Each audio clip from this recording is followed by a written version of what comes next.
Hello friends, welcome to Kari Chatti cooking channel. ಇವತ್ತು ನಾವು ಒಂದು ಸಖತ್ತಾಗಿರೋ ಮಲೈ ಕೋಫ್ತಾ ಮಾಡೋಣ. North Indian special. ಇದು ಸಖತ್ ಟೇಸ್ಟಿಯಾಗಿರುತ್ತೆ. ಯಾವ ಥರ ಮಾಡೋದು ಅಂತ ನೋಡೋಣ. ಇದು ಚಪಾತಿ ಆಗಲಿ ರೈಸ್ ಜೊತೆ ಆಗಲಿ ತುಂಬ ಚೆನ್ನಾಗಿರುತ್ತೆ. ಫಸ್ಟ್ಗೆ ಜಾರಲ್ಲಿ ಒಂದು ಅರ್ಧ ಕೆ ಜಿಯಷ್ಟು ಚಿಕನ್ ತಗೊಳ್ತಾ ಇದ್ದೀನಿ. ಇದನ್ನು ನಾವು ಚೆನ್ನಾಗಿ ಗ್ರೈಂಡ್ ಮಾಡಲಿಕ್ಕಿದೆ, ಅದಕ್ಕೋಸ್ಕರ ಚಿಕನ್ನ ತಗೊಳ್ಳೋಣ ಫಸ್ಟು.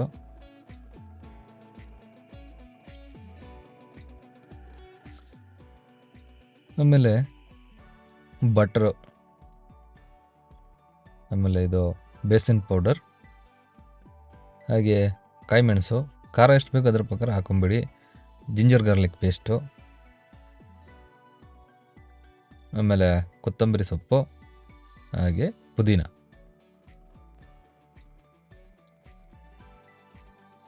ಇದು ಕೊತ್ತಂಬರಿ ಹುಡಿ, ಖಾರ ಪುಡಿ, ಕಾಶ್ಮೀರಿ ಚಿಲ್ಲಿ ಪೌಡ್ರದ್ದು, ಹಾಗೆ ಅರಿಶಿನ ಪುಡಿ,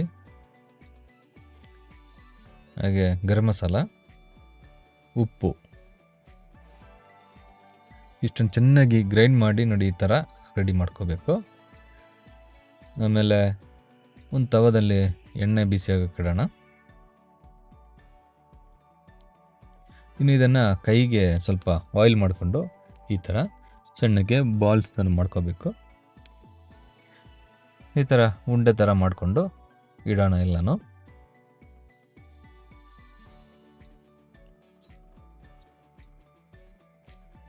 ಆಮೇಲೆ ಇದನ್ನು ಒಂದು ಮುಕ್ಕಾಲು ವಾಸಿ ಫ್ರೈ ಮಾಡಿ ತಗೊಳ್ಳೋಣ. ಎರಡು ಸೈಡನ್ನು ಫ್ರೈ ಮಾಡಬೇಕು.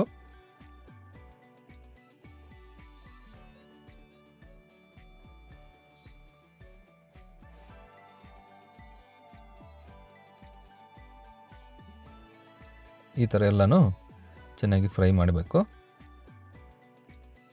ಒಂದು ಸೈಡ್ ಆದಮೇಲೆ ಟರ್ನ್ ಮಾಡಿಡೋಣ ಈ ಥರ. ಸೊ ಒಂದು 75% ಬೆಂದರೆ ಸಾಕು.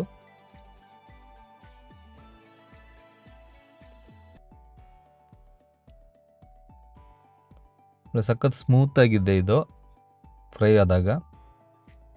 ನೋಡಿ ಇವಾಗ ಆಗಿದೆ, ಇಷ್ಟು ಸಾಕು. ಇದನ್ನು ತೆಗೆದು ಸಪ್ರೇಟಾಗಿಡಬೇಕು.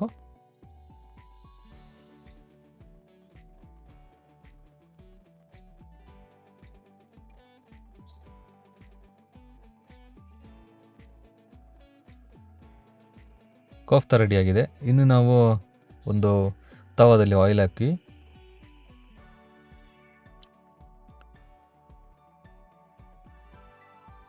ಎಲ್ಲ ಕೋಫ್ತಾನು ರೆಡಿಯಾಗಿದೆ. ಈಗ ಫ್ರೈ ಆಗಿ ಇಲ್ಲಿ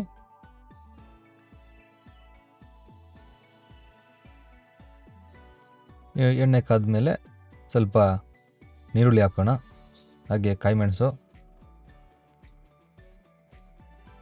ಆಮೇಲೆ ಕ್ಯಾಶ್ಯೂ ನಟ್ ಮತ್ತು ಬಾದಾಮ್ ಹಾಕಿದ್ದೀವಿ.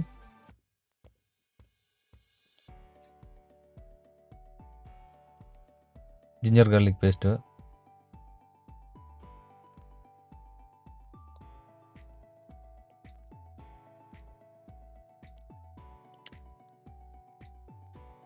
ಚೆನ್ನಾಗಿ ಸ್ವಲ್ಪ ಫ್ರೈ ಮಾಡೋಣ ಇದನ್ನು.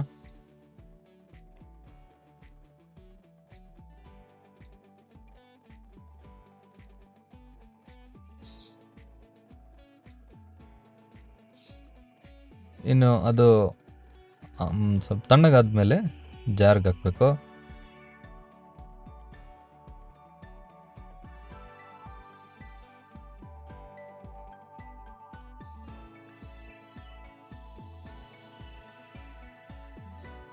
ಹಾಗೆ ಕೊತ್ತಂಬರಿ ಸೊಪ್ಪು ಮತ್ತು ಸ್ವಲ್ಪ ಪುದೀನನ್ನು ಆ್ಯಡ್ ಮಾಡ್ತಾ ಇದ್ದೀವಿ.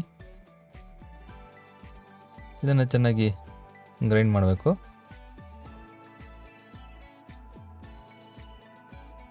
ಮತ್ತು ಒಂದು ಸ್ವಲ್ಪ ಆಯಿಲ್ ಹಾಕಿ ಒಂದು ತವದಲ್ಲಿ ಬೇ ಲೀಫನ್ನು ಆ್ಯಡ್ ಮಾಡೋಣ. ಆಮೇಲೆ ನಾವು ರುಬ್ಬಿಟ್ಟಂಥ ಮಸಾಲೆಯನ್ನು ಇದಕ್ಕೆ ಆ್ಯಡ್ ಮಾಡಬೇಕು.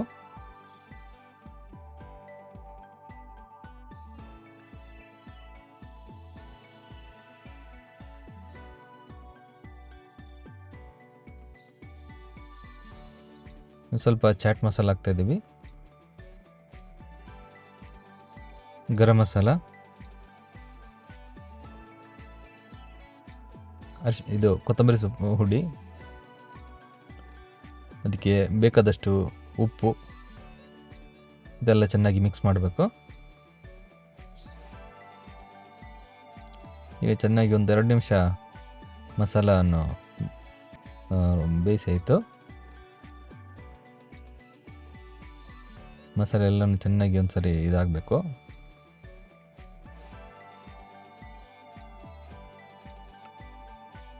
ಇನ್ನೀಗ ಇದಕ್ಕೆ ತೆಂಗಿನ ಹಾಲನ್ನು ಆ್ಯಡ್ ಮಾಡ್ತಾ ಇದ್ದೀವಿ.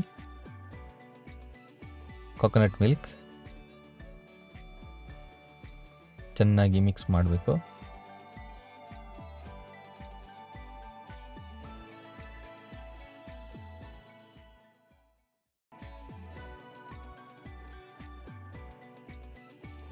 ಒಂದು ಪೀಸ್ ಬಟರ್ ಆ್ಯಡ್ ಮಾಡ್ತಾ ಇದ್ದೀವಿ. ಆಮೇಲೆ ಸಿಮ್ಮಲ್ಲಿ ಇಟ್ಬಿಟ್ಟು ಸ್ವಲ್ಪ ಮೊಸರು ಆ್ಯಡ್ ಮಾಡಿ ಚೆನ್ನಾಗಿ ಕಲಿಸ್ಕೋಬೇಕು. ಇದರಲ್ಲಿ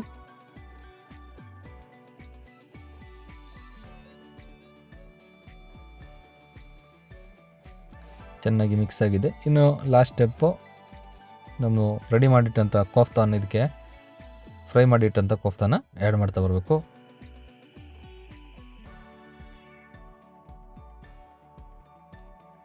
ಆ್ಯಡ್ ಮಾಡಿ ಚೆನ್ನಾಗಿ ಒಂದ್ಸರಿ ಮಿಕ್ಸ್ ಮಾಡಿ ತೆಗೆಯೋಣ. ಮಸಾಲೆ ಜೊತೆ ಚೆನ್ನಾಗಿ ಒಂದ್ಸರಿ ಮಿಕ್ಸ್ ಆಗಲಿ. ಇದೊಂದು 3ರಿಂದ 4 ನಿಮಿಷ ಬೇಯಿಸೋಣ ಇದನ್ನು.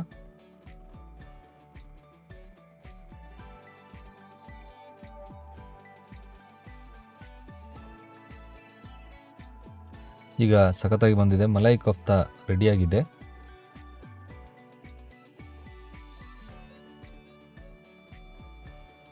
ಇನ್ನು ಇದನ್ನು ಒಂದು ಸರ್ವಿಂಗ್ ಬೌಲ್ಗೆ ಶಿಫ್ಟ್ ಮಾಡೋಣ.